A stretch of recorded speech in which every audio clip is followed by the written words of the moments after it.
5 ciri sedekah yang tidak diterima. Sedekah adalah salah satu amalan dalam Islam yang dapat mengembangkan sikap rendah hati dan ikhlas. Dengan bersedekah, harta yang dimiliki oleh kaum muslimin akan disucikan dan dilipat gandakan oleh Allah Subhanahu wa Ta'ala. Berikut adalah ciri-ciri sedekah yang tidak diterima oleh Allah Subhanahu wa Ta'ala. 1. Sedekah dari hasil penipuan. Bersedekah dengan niat hanya mengharapkan ridho dari Allah semata tentunya adalah hal yang penting. Oleh karenanya, sesuatu yang harus disedekahkan harus jelas memberinya lagi halal. Apabila dari awal niatnya sudah buruk, maka Allah tidak akan menerima amalan sedekah tersebut. Hal ini dikuatkan dalam hadis berikut ini.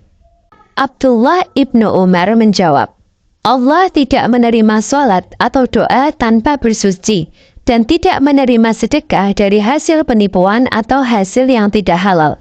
Hadis riwayat Muslim. 2. Sedekah yang diungkit-ungkit. Apabila bersedekah dengan hati yang lapang dan ikhlas, maka perihal sedekah tersebut, apapun bentuknya dan kapan dilakukannya, tidak akan ada pembahasan yang diungkit-ungkit kembali. Hadis pilihan yang disepakati Al-Bukhari Muslim, hadis Asma, Rasulullah SAW bersabda, berinfaklah dan jangan menghitung-hitung. Niscaya Allah akan menghitung-hitung rezekinya padamu, dan jangan kamu menahan-nahan, niscaya Allah akan menahan-nahan rezekinya padamu. Hadis riwayat Al-Bukhari di dalam kitab pemberian, bab pemberian wanita kepada suaminya. 3. Sedekah karena riya atau pamer. Apabila pada dasarnya tidak ikhlas melakukan sedekah, maka sifat manusia yang satu ini adalah penyebab tidak diterimanya amalan sedekah. Jika seseorang haus pujian, ia akan bersedekah dengan alasan agar orang lain kagum atau hormat padanya. Sikap seperti ini sangatlah dibenci oleh Allah Subhanahu wa Ta'ala. Dalam surat Al-Baqarah ayat 264, Allah Subhanahu wa Ta'ala berfirman, hai orang-orang yang beriman, janganlah kamu menghilangkan pahala sedekahmu dengan menyebut-nyebutnya dan menyakiti perasaan si penerima.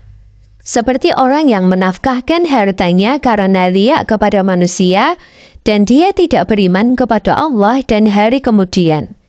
4. Sedekah dari sesuatu yang buruk.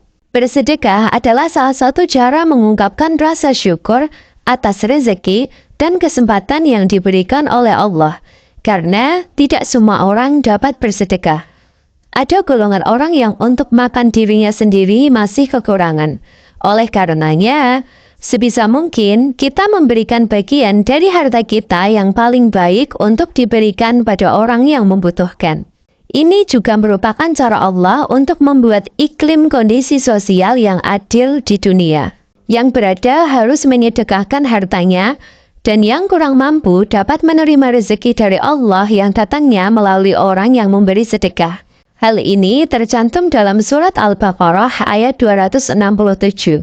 Hai orang-orang yang beriman, nafkahkanlah di jalan Allah sebagian dari hasil usahamu yang baik-baik, dan sebagian dari apa yang kami keluarkan dari bumi untuk kamu. Dan janganlah kamu memilih yang buruk-buruk, lalu kamu menafkahkan daripadanya. Padahal, kamu sendiri tidak mau mengambilnya, melainkan dengan memincingkan mata terhadapnya. Dan ketahuilah bahwa Allah Maha Kaya lagi Maha Terpuji. 5. Sedekah orang kafir atau sedekah karena terpaksa. Dalam surat At-Taubah ayat 54, dijelaskan bahwa apabila seseorang mengingkari Allah dan didasari dengan niat yang tidak ikhlas, maka sedekah itu tidak diterima. Dan tidak ada yang menghalangi mereka untuk diterima dari mereka nafkah-nafkahnya, melainkan karena mereka kafir kepada Allah dan Rasul-Nya, dan mereka tidak mengerjakan sembahyang, melainkan dengan malas, dan tidak pula menafkahkan harta mereka, melainkan dengan rasa enggan atau terpaksa. Demikian penjelasan dari ciri-ciri sedekah yang tidak diterima oleh Allah Subhanahu wa Ta'ala. Semoga kita semua dapat mengambil pelajaran yang berharga dari cerita di atas. Wassalamualaikum warahmatullahi wabarakatuh.